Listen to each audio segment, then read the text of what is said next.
Well, hello and welcome to England, the 10th edition of the Touch Football World Cup. Thanks to the Federation of International Touch, all the talking stops now, except for, of course, a little preview right here. But we're very excited. We've waited 5 years. It is certainly a long time in the making, but it's here, it's happening. The Touch Football World Cup for 2024. James Preston, Ben Meakin and Mel Day to preview what is set to be a massive week. Ben, let's start with yourself. You're a former England international yourself, and I'm sure you must be chomping at the bit to get stuck into things. Absolutely. I mean, look at this. It's so exciting. The tournament, the players or the referees are all ready to go. And I'm really excited to see what can come on Sunday. And Mel, this is a massive tournament as well. Of course, we've got 187 different teams, 39 different nations, 13 categories as well to get through. Yeah, it's amazing to see the number of teams over here and almost every continent on the world. South American teams, we've got Chile, Cayman Islands, we've got South Africa, teams all throughout Asia. It's fantastic to see everyone here in Nottingham. And you mentioned there's so many different teams represented. One of the new ones, of course, Oman, featuring in their first ever World Cup. It's great to see Oman over here. Touch has been really big in the Middle East. I went over for the Middle East Championships a few years ago. So it's great to see the sport spreading in the Middle East. So it's great to see Oman over here. We mentioned it's big in the Middle East. We'll touch on some of our bold predictions soon because I think Lebanon might be thereabouts for both of you. But let's talk a little bit about the venue itself. It's absolutely beautiful here. You might be able to see behind us lush green grass. If it isn't us, the cows would be out here themselves. But look, terrific stuff here. And it's a very broad scope of a venue too. It goes for miles and miles, Ben. Yeah, absolutely. I mean, if you just look, you just see green, you just see pictures behind the trees. You can't see them right now, but I'm sure you will. There's another venue that we've got, so the teams are having to travel only 10 minutes down the road. So it's just a vast tournament. And Mel as well, it's not just the scope of the venue itself, it's also the amount of the contingency that's come across here. Referees, for example, 193 of them. Big night for them last night with their official presentation. I'm sure they're very excited about this opportunity too. Yeah, the referees take these tournaments just as seriously as the players do. And of that 193 referees, more than 100 are making their World Cup debut. So it's really exciting for them, and I'm sure they're all hoping for a really strong tournament. I think we're going to see a very strong tournament indeed. Now, we mentioned there about the 13 categories, a few new additions for the 2024 edition of the World Cup as well. Yeah, men's 55, so making their debut at this tournament, which is fantastic to see. And in the women's categories, we've got women's 40s for the very first time. So you're going to see a lot of parents playing alongside their children at an international level, which is really exciting. I know, Ben, you have a family connection with that? Yeah, absolutely. My partner's playing for Mixed Open and my brother-in-law's playing for Mixed Open at England level. So, yeah, there'll be a lot of families, even referees, volunteers and players. So it's an exciting week. And Meeks, we talk about connections. You've got one right here in Nottingham. Yeah, hometown boy, apparently.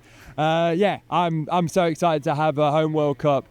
Just seeing teams from all over the country, referees, players. It's just going to be so excited to have them all here in Nottingham. I'm sure the city's going to really enjoy it. Now, we talk about a home World Cup. It's probably fair to say that this is the new home of touch football in the Northern Hemisphere. Yeah, absolutely. Every tournament's here at Highfields. We have nationals, we've had Europeans, we have the junior Europeans last year here. So, yeah, everything we try and do is just through this Nottingham Highfields. Now, look, our first match isn't too far away from kicking off, but before we get stuck into the thick of things, we need to make some bold predictions here. Meeks, you've got the mic. I'll start with you. Give me two big bold predictions. I'm going to go one home prediction. I want to go men's open, bronze medal. And then one a bit far-fetched, or one that I think could be great.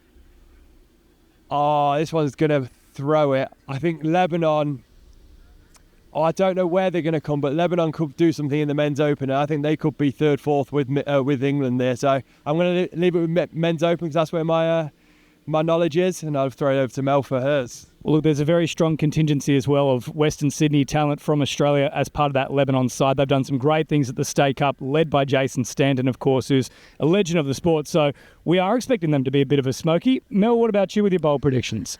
I'll have a home team prediction as well. I'm going to back the women's 27s for the ladies to win silver. I think they've got a real chance of overcoming New Zealand for the silver medal there. And internationally, Philippines, their youth mixed team last year played incredibly well. So I'm backing them for the bronze medal in the mixed open, with 10 of those teams backing up in the opens category. So I really hope to see the Philippines do well. Wow, well, There you have it, from the horse's mouth, if you will, both Mel and Meeks. Some bold predictions. Let's see how it all plays out. Welcome to the 2024 Touch Football World Cup. Hey, welcome to the opening ceremony grid walk. You can see that the opening ceremony is about to start. We're here with a couple of players and coaches from Lebanon. I'm just going to get them to introduce themselves. So, who we got here? My name is Mark. I play for Lebanon in the mixed open side, and I'm from Sydney. And how long have you been here for? 2 days. 2 days. 2 days. And how's Nottingham? How's sunny Nottingham? Yeah, it's amazing. I love it. It's really good, really good. Yeah, It's you, Mel. And coaching the mixed open is Pete Nadira. How you doing, Pete? yeah, good. Thank you. Now, you've spent a bit of time in Europe playing touch. Tell us about your touch background over here. Sydney based initially, but over here in England, I was with the Hot Custard crew, based in London. So playing and coaching over there. Nice. And most of your team, are they from Lebanon, or I know you've got a pretty strong Aussie contingent in your team?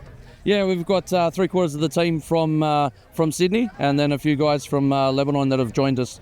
And aspirations for this World Cup for the team? Yeah, quietly confident. We'll, plug away, take, as they say, one game at a time and see how we go.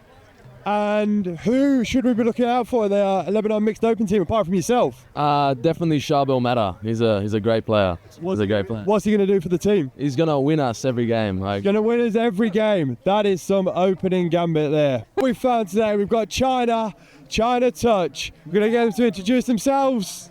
My name is Terence Kwok, senior mixed. My name is Jordan Ju, senior mix as well. My name is Ming Chia, mix open. And how are China looking forward to this World Cup? Yeah, we've had quite a few campaigns where we went to China to have a couple of training camps and mostly playing touch tournaments in Hong Kong and training with our coach and the team. So, yeah, really looking forward to it. Had a warm-up game yesterday against Thailand Women's Open. So, yeah, we're really ready to go. We're keen. Amazing. Over here, we consider Nottingham the home city of touch in England. Where do most of you come from in China, and what's the key city of touch in China? I think we're quite broad. We're quite spread out. Like, I think where we go train in Guangzhou, they have a very, very strong contingent group of players there. They're also from Shanghai, and we have players from Beijing and also Wuhan. So, hey, we represent the whole country. And Australia as well. From Australia as well. New Zealand, so, hey, we're all Chinese here. Yeah. And what's the prediction for senior mix this year? It's quite interesting teams. We have a very diverse cultural backgrounds. So we got players located in different countries in the world, but they all have a connection to China. So we're really glad to have them into the team. Yeah, we're going to enjoy. Amazing. And who's the team that you're looking forward to playing most? Australia and New Zealand. Obviously, yes. And more important, what team do you want to switch jerseys with at the end of the tournament? Threads of the day. I grew up in New Zealand, so I like to swap with one of the touch blokes if I can. Yeah, a lot of nations. I actually bring 20 jersey to slots, so mainly as maybe every country. Every World Cup you bring loads of jerseys, don't you? Yeah. And the Cook Islands look pretty cool, so I wouldn't mind getting a jersey off them, actually. Absolutely, they're good. Right, thank you. Good luck. Thank you, in the boys. tournament, guys. Good luck. With the Cook Islands. So, can we introduce yourselves? What team? I'm from Team Cook Islands. And what category? I play in the Open Women's. Kia ora, my name's Horatio. I'm from the Cook Islands, from Raro. I play for the Open Men's. Nice. So, some big hitters here. So, what do we find? How are we finding Nottingham at the moment? It's beautiful. I love that one. You've not been around Nottingham much, have you? No? No. No. Didn't think so. And who are you most looking forward to playing this week? Looking forward to the Kiwis. They're a tough team. Hopefully we can get one up on them. Because they're the favourites, them and Aussie. So hopefully we can get them. And what's the Women's Open expectation this tournament? Oh dear. Apparently we're called the underdogs. We got the youngest team, so hopefully we get in there with Aussie. No fear with the underdogs though, right? So you're going to go out and get it. And is this your first World Cup? Yes, debutant. We've got a few debutants around all ages here. So, we're looking forward to it. Looking forward to hopefully get on that podium. So you can see all the teams lining up. What's the favourite kit that you've seen so far? Samoa's. Okay, Cook Islands are pretty good though. And who do you fancy switching jerseys with? I think yours is going to be in demand because Cook Islands for me MVP so far. I don't think I'll switch my jersey. I think I'll keep this one. I like this one. Get it signed by himself as well. Thank you, Right, both. thanks Good luck guys. for the Take care. tournament. Good luck in the tournament. back on the grid war now, and look what we've come across, the Philippines. So we're going to get them to introduce themselves. So I'm Ivan Lynch, captain of the men's open team of the Philippines. Takia Buchanan, I'm in the mixed opens. Isabel Fish, I'm in the mixed opens. And how are we finding Nottingham today? It's a bit colder than back home, but no, it's good. The sun's out, so. Good. Some cream for me, but not for you guys, eh? So, Philippines, what's the predictions this week? Touch rugby is quite new to the Philippines, so it's about developing and giving that experience to the locals. So I think every game's going to be a learning experience and a good opportunity. And which game are you looking forward to most? New Zealand. Yeah, good, nice. Now, ladies, in the mixed open, you've got 10 players backing up from the youth tournament last year. What are your aspirations for this World Cup? Just to do our best and get as far as we can, hopefully getting into a semi-final. Yeah, be awesome. My initial big bet was for you guys to win a bronze medal this match after seeing you. Who are you most looking forward to playing? Probably Australia. Yeah, it'll be a really hard game, but... And who should we be looking out for? Look at everyone staring at you now. Who should we be looking out for? What do you mean? Janelle is a little superstar. Okay, a little hot stepper. Okay, and who should we be looking for? Damon Vanderwood. He's got a step and a long ball, so definitely a good playmaker. And final question, you've seen a few of the kits of other teams. If you've got to do a jersey swap with someone, who's it going to be? That's what first say. Philippines are doing all right. They've got good jerseys here. I like Belgium. Belgium was sharp, I think. Yeah. They're all really nice, so doesn't really matter. Any of them. Yeah. Anyone, just give me a jersey. Just different jerseys, right. Good luck in the tournament, guys. And we're travelling all the way to South America with Touch Chile. So if you could introduce yourselves and what team you're representing this week. Hi, I'm Antonia Livingston. I'm playing in the mixed 30s. I'm Cristobal Garcia Huidobra, and I'm playing on the over 45 man. My name is Pablo Cornejo Robinson, and I am also in men's 45. You can take this one. Yeah. I'm Maca. I play with Galaxy in London, and I'm playing for the 30s for Chile. And you've travelled all the way over from Chile. Yes. Most people. How's the jet lag going? And what are you hoping to achieve this week at the World Cup? Jet lag is good. We have the energy for the World Cup, so that's okay. And we are going for a medal in the next 30s. Yes, we're going to do our best. Yeah, I share completely. We're going to do the best we can. And now jet lag is not that bad. And we're here. It took us kind of a couple of years of preparation. So we're going to do our best and we expect to win. Good afternoon and welcome back to Highfields. I've got England Touch Chief Exec Chris Simon, also known as Pell. So if I say that, you'll know why his nickname is Pell. How you doing? How's your day been so far? Yeah, good. Thanks, Ben. Great to be here. Great to get it underway. Obviously, loads of planning that's gone into this, and we just wanted to get it going. It's felt like that for last week, really. So really pleased to finally get started. So tell us how you've put all of this into fruition and put the plan together. Tell me the last 5-year plan for this. Yeah, I guess, the last 2 years, Euros here 2 years ago was when we set out to host the World Cup. Thankfully, the Federation picked us, which was great. Really pleased they did so. And then we started to pull together the plans for a 130-team tournament. And then about 8 months ago, it looked like it was going to be 200, and we've ended up with 187. So it's pretty big, really. Yeah, and absolutely. Volunteers, how many volunteers have we got here today? Well, we're rotating probably around 70 or 80 at any one time. I think we've had more today, probably over 100 today. We've got a suite of probably 250 that we've been working with, a team of 25 that we call event staff, which, again, they're volunteers, but really the ones that are making things happen up there in event control. Amazing. And talk to me about the construction of this event. You know, how did we get the sponsors? How did we get the all the volunteers over in the with Highfields? How did that all come about?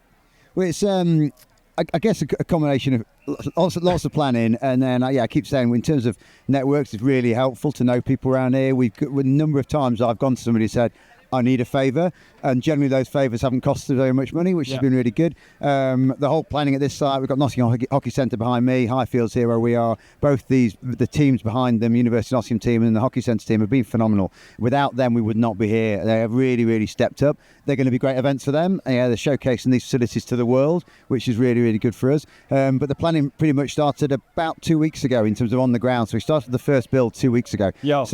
Since then it's been slowly taking shape, and the volume of marquees, 7,000 square metres, 60 tonnes of ice. We've got a 40-foot freezer.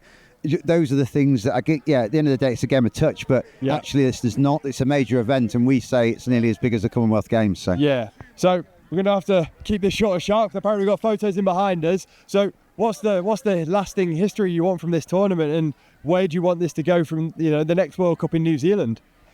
Yeah, interesting. I think it'd be interesting to see where the game goes next. I think because we're probably at the stage where it's almost too big for one event. Venues, haven't we? Yeah, absolutely. And I was chatting to Joe from New Zealand. I don't think they could put on somewhere like we can't for 20 odd fields. You just can't do it. A number of games, you end up with players having one game a day, and I think they need at least 2, maybe if not 3 games a day. So, but everybody here is a customer. They're paying an awful lot of money to come and play our sport that everybody loves. So we have to deliver a really good experience. So I think for us, it's the right thing to do is to consider whether we can get a better impact by actually splitting the events, or maybe having one overlapping with the other one and give them something special.